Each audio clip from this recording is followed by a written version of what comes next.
Welcome to my YouTube channel Saraswati commerce academy.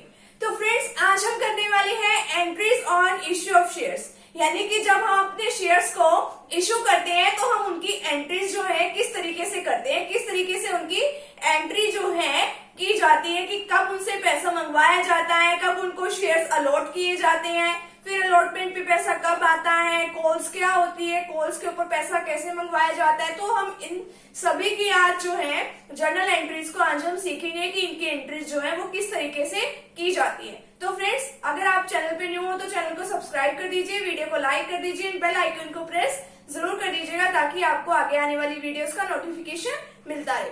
तो अब start करते हैं कि किस तरीके से हम इनकी एंट्रीज करते हैं। फर्स्ट एंट्री है आपकी एंट्रीज ऑन रिसीविंग एप्लीकेशन। तो इसके अंदर सबसे पहले क्या होता है कि हमें जो एक प्रोस्पेक्टस इशू करते हैं, प्रोस्पेक्टस इशू करने के बाद, प्रोस्पेक्टस को रीड करने के बाद, उसके अंदर कंपनी के बारे में सब कुछ लिखा होता है, तो उसे रीड करने के बाद जो पब्लिक वगैरह है या फिर जिसको भी हम अपने शेयर्स को इशू करना चाहते हैं तो उन्हीं को हम अपने प्रोस्पेक्टस भेजते हैं। जब वो प्रोस्पेक्टस को अच्छी तरीके से रीड कर लेते हैं तो फिर वो कंपनी के पास क्या भेजते हैं, एप्लीकेशन भेजते हैं। और एप्लीकेशन फॉर्म जो है वो ऑलरेडी किस में दिया होता है, प्रोस्पेक्टस में दिया होता है। और प्रोस्पेक्टस में ये लिखा होता है कि इस शेयर की कितनी वैल्यू है और टोटल वैल्यू में से अभी एप्लीकेशन पे कितना जो पैसा है हमें भेजना है, तो वो सब वहां पे लिखा होता है।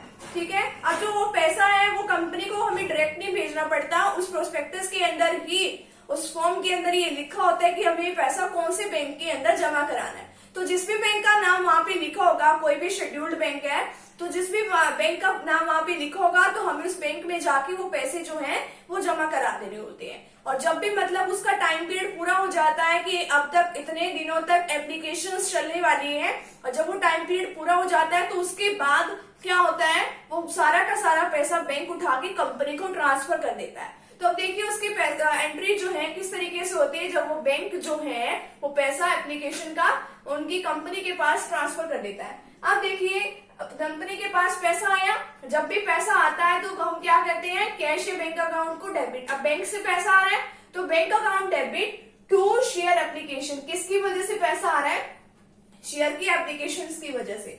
तो bank account debit to share application. तो जितने रुपए का शेयर है और जितने शेयर्स के ऊपर एप्लीकेशंस आई है तो हम उसको क्या कर देंगे, यानी कि जितने की एप्लीकेशन मनी जो है, एप्लीकेशन मनी रिसीव्ड ऑन जितने भी शेयर्स हैं at the rate of rupees per share, यानी कि जितने रुपए की भी एप्लीकेशंस वगैरह आती हैं, जितने भी एप्लीकेशन का पैसा आता है तो हम उसको मल्टीप्लाई कर देते हैं। एप्लीकेशन कई बार ज्यादा भी आ जाती है जितने शेयर्स हम इश्यू करना चाहते हैं और कम भी आ जाती है। फिर उसके बाद हम क्या करते हैं, shares application transfer to share capital, यानी कि जो ये शेयर एप्लीकेशन का जो पैसा होता है, यानी कि ये सब हम कहाँ ट्रांसफर कर देते हैं, शेयर कैपिटल में।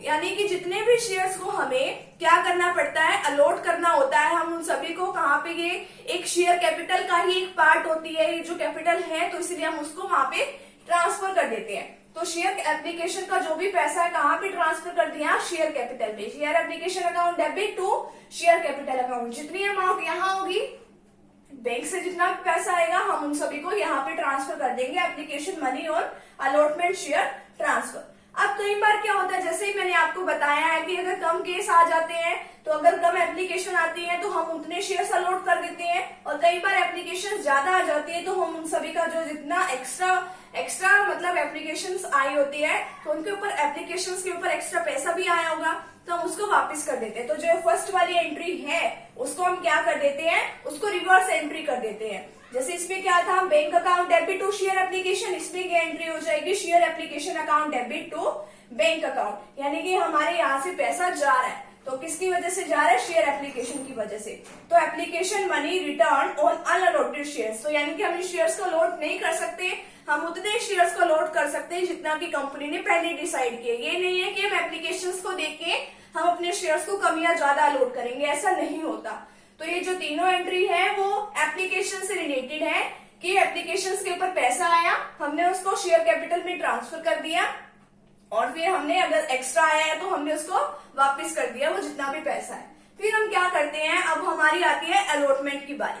फिर हमें अपने शेयर्स को अलॉट करना पड़ता है जिन्होंने एप्लीकेशंस भेजी होती है।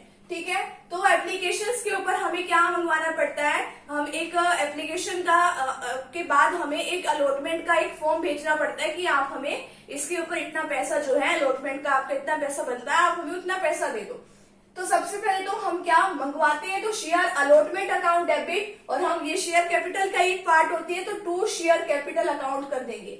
Share allotment account debit to share capital account, ये फर्स्ट एंट्री हमेशा ऐसी होगी जब भी हम कोई पैसा जो है उनसे कॉल करेंगे, ठीक है। Amount due on allotment on, जितने भी शेयर्स हैं और जितना भी उनके ऊपर पैसा बनता है हम वहां से मंगवा लेंगे। सबसे पहले हमें पैसा मंगवाना पड़ेगा शेयर अलॉटमेंट के ऊपर, फिर जो है उसके बाद वो पैसा हमें देंगे। अमाउंट रिसीव ऑन अलॉटमेंट, अब देखिए हमारे पास पैसा आएगा बैंक अकाउंट डेबिट, किसकी वजह से पैसा आएगा, टू शेयर अलॉटमेंट अकाउंट, यानी कि हमने शेयर्स अलॉट किए हैं तो उसकी वजह से हमारे पास पैसा आएगा अमाउंट रिसीव ऑन अलॉटमेंट, ठीक है। तो ये क्या होता है, कई बार कंपनी एक ही बार भी पैसा मंगवा लेती है, कई बार इस तरीके से मंगवाती है कि पहले एप्लीकेशंस के ऊपर मंगाया, फिर अलॉटमेंट के ऊपर मंगाया, फिर फर्स्ट कॉल, फिर फाइनल कॉल, इस तरीके से पैसा मंगवाती है।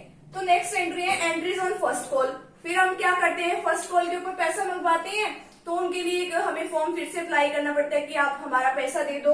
तो share first call account debit, और इसको भी हम कहाँ ट्रांसफर कर देंगे, टू शेयर कैपिटल में, ठीक है। फिर उसके बाद वो देख के नोटिस क्या देंगे, अपना पैसा दे देंगे फर्स्ट कॉल, फिर हमें मनी रिसीव हो जाएगी bank account debit to share first call. इसी तरीके से अगर किसी क्वेश्चन में सेकंड कॉल पर भी पैसा मंगवाया है तो share final call account debit या फिर share second call account debit to share capital, फिर हमें पैसा मिल जाएगा तो bank account debit to share final call.